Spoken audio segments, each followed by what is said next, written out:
Cette vidéo de l'arrestation d'El Hassen Diarra a tourné en boucle sur les réseaux sociaux. La police l'interpelle pour possession de cannabis. Il est plaqué au sol, il reçoit des coups de poing, il est tasé. On l'entend crier « Vous m'étranglez ». Le jeune homme est mort quelques heures plus tard pendant sa garde à vue dans un commissariat parisien. Il n'a pas vu de médecin. L'autopsie montre une fracture de l'os de la thyroïde, fracture typique d'un étranglement.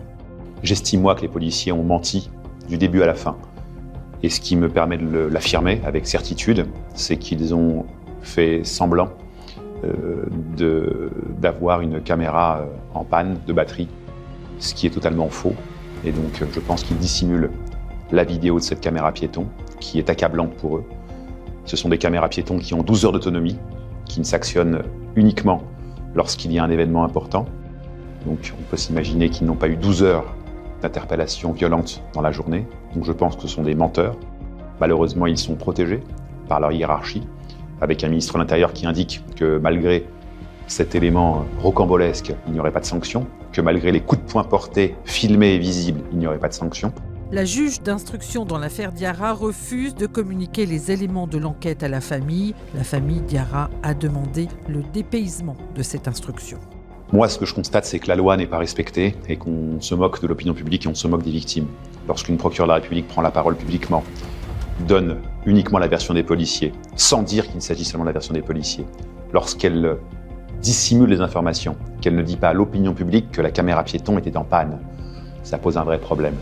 Lorsque cette procureure refuse également de communiquer tout élément d'enquête aux parties civiles, encore une fois, ça pose un problème. Donc nous avons malheureusement dans ce dossier tout ce qui se fait de pire en matière judiciaire, à savoir des violences volontaires ayant entraîné la mort, une opacité totale, une volonté d'étouffer l'affaire et une protection des policiers.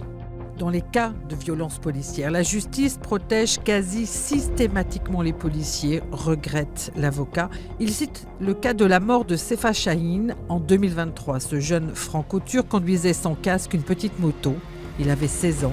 Il est mort après avoir été percuté par une voiture de police. Le procureur de Versailles a requis un non-lieu après 2 ans d'instruction.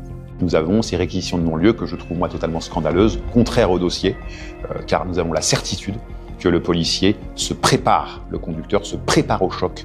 Et on voit dans son comportement qu'il se prépare au choc alors qu'il aurait pu tenter de freiner ou d'éviter de percuter ses femmes. Il y a bien entendu un problème policier, mais l'idée, c'est de dire que le problème le plus important, il est judiciaire. Car si la justice arrête de protéger les policiers, le comportement des policiers change. Si les policiers ont la certitude que quoi qu'ils fassent, il n'y aura pas de sanctions, il est évident qu'ils continueront. En France, lorsqu'un policier commet une violence illégitime, il peut devenir millionnaire, comme dans l'affaire Naël. Il peut être protégé en direct par le ministre de l'Intérieur. Yassine Bouzrou reconnaît que certains juges n'hésitent pas à condamner des policiers. Ainsi, le 16 janvier dernier, un policier nantais a été condamné à 7 ans de prison ferme pour avoir abattu Aboubacar Fofana lors d'un contrôle de véhicule.